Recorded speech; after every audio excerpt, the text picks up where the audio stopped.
Bonjour, bienvenue sur la pratique du droit de la commande publique. Aujourd'hui, nous allons évoquer la première partie des différents modes de règlement amiable des litiges. Lorsqu'un différend intervient en cours d'exécution, les parties sont face à une alternative, soit elles s'adressent au juge du contrat et engagent alors une procédure contentieuse, souvent longue et coûteuse, devant une juridiction administrative, soit elles recherchent un accord amiable, sans recours au juge, pour régler définitivement, je dirais, le litige. Ces modes de règlement amiable, qualifiés d'alternatifs, sont aujourd'hui particulièrement souples à mettre en œuvre, sécurisés pour les parties efficaces, dans la mesure où ils représentent un gain de temps et d'argent non négligeable. Donc les pouvoirs publics sont très favorables à leur développement, comme en témoigne la rénovation du statut des comités consultatifs de règlement amiable 2010, l'adoption de deux circulaires en 2009 et 2010 pour la promotion au recours à la transaction pour prévention et règlement des litiges survenant lors de l'exécution des marchés. Donc le marché peut imposer aux parties de mettre en œuvre une procédure de règlement amiable avant d'exercer un recours devant le juge. Donc tous les CCAG prévoient par exemple une procédure de réclamation préalable qui doit obligatoirement précéder un recours juridictionnel. Donc le marché peut aussi rendre obligatoire d'autres modes de règlement des litiges, comme les conciliations par exemple. Cependant, si le marché ne prévoit rien, les parties sont toujours libres de négocier le règlement de leur litige. Donc, leur volonté commune étant dans cette matière un règlement essentiel. Donc, un différend né de l'exécution du marché peut toujours trouver une solution en dehors du prétoire d'une juridiction. Ce qui nous amène à évoquer la procédure contractuelle obligatoire de réclamation préalable. Tous les CCAG prévoient une procédure obligatoire pour tenter de régler amiablement les litiges contractuels des parties. Donc, le pouvoir adjudicateur et le titulaire s'efforceront de régler à l'amiable tous les différends éventuels relatifs à l'interprétation des stipulations du marché ou à l'exécution des prestations objets du marché. Donc, le but d'une telle procédure contractuelle est évidemment de forcer des parties à bien cerner l'étendue de leur litige afin de se donner une chance de trouver un arrangement sans avoir recours à la justice. Donc il s'agit d'une procédure de réclamation préalable obligatoire. C'est-à-dire qu'elle doit intervenir avant un recours devant une juridiction administrative et qu'elle conditionne la recevabilité du recours ou de ce recours. Donc, elle doit être menée à son terme dans les respects des clauses du CCAG qui est applicable pour le titulaire, pour que le titulaire puisse saisir, je dirais, le juge. En d'autres termes, s'il ne respecte pas scrupuleusement cette procédure de réclamation préalable, le titulaire risque de se priver de toute possibilité d'obtenir une indemnisation au titre risque de se priver, je dirais, de se priver de toute possibilité d'obtenir une indemnisation au titre d'exécution du marché. Voilà. Donc, ce qui nous amène à évoquer la nature de différends. Tous les différends qui peuvent naître au cours de l'exécution du marché doivent faire l'objet d'une réclamation préalable. Donc ils peuvent de nature variée il peut s'agir de réserves formulées à l'encontre d'ordres de service ou de tout autre aspect donnant lieu à une contestation qui semble légitime au titulaire. Donc, il est rappelé à ce stade que les réserves à l'encontre de l'ordre de service et des bons de commande doivent être formulées dans un délai de 15 jours sous peine de forclusion. Ces réserves doivent être récapitulées dans les lettres et les mémoires de réclamation.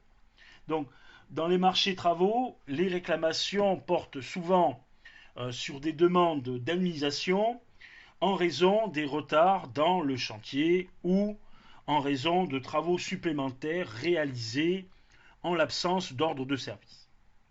Donc les différends qui pourraient naître de la mise en œuvre d'une procédure de résiliation établie par le pouvoir adjudicateur doivent faire aussi l'objet d'une réclamation préalable dans le respect du CCAG applicable.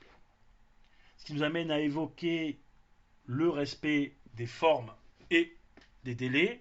Donc la procédure de réclamation préalable implique le respect des délais stipulés dans le marché. Aussi, les conditions présentées devant le juge ne seront pas recevables si le titulaire n'a pas notifié au pouvoir adjudicateur ses réclamations dans un délai prévu dans le contrat à compter du jour où est né le différend. Donc, en cas de difficulté pour apprécier la date d'appréciation du différend, c'est le juge qui, au final, l'appréciera. Donc, de même, la forme de la réclamation est un élément important qui peut conduire le juge à considérer que le titulaire n'a pas vraiment exprimé de contestation. Donc, une simple demande d'indemnisation ne sera pas considérée comme une réclamation dans la mesure où elle n'expose ni les motifs détaillés de la contestation, ni les montants réclamés avec les différences ou les différentes bases de calcul pour les justifier.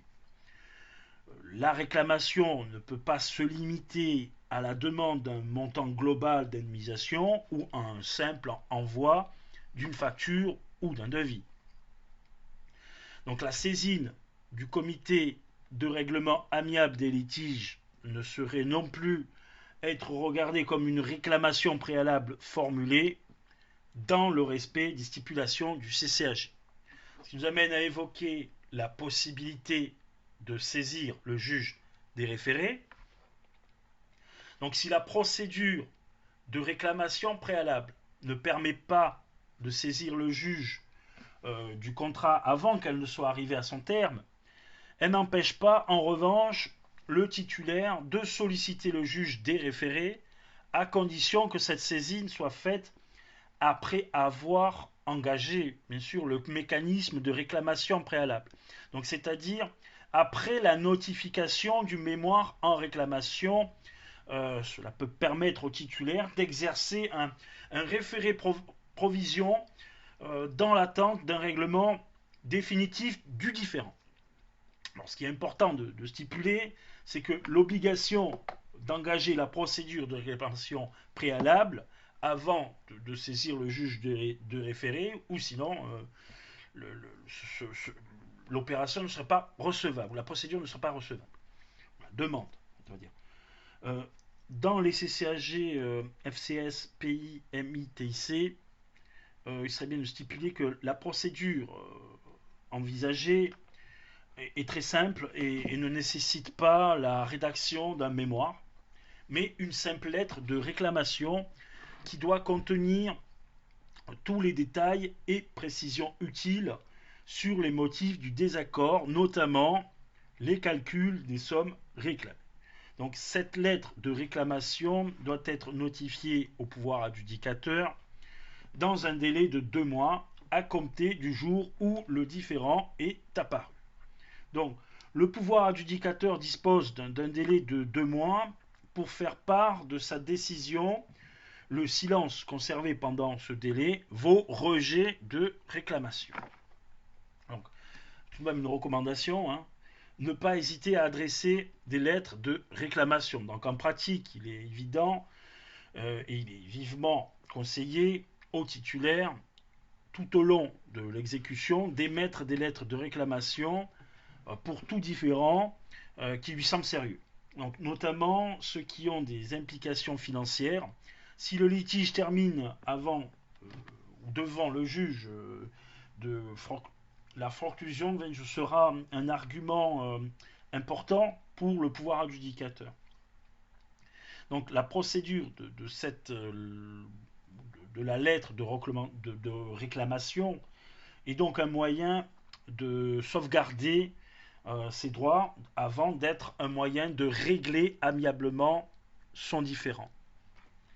Donc, dans les CCG travaux, à la lecture de l'article 51.1 du CCAG, la procédure de réclamation obligatoire semble revêtir deux formes différentes selon qu'elle porte sur le décompte général ou sur un autre aspect du marché.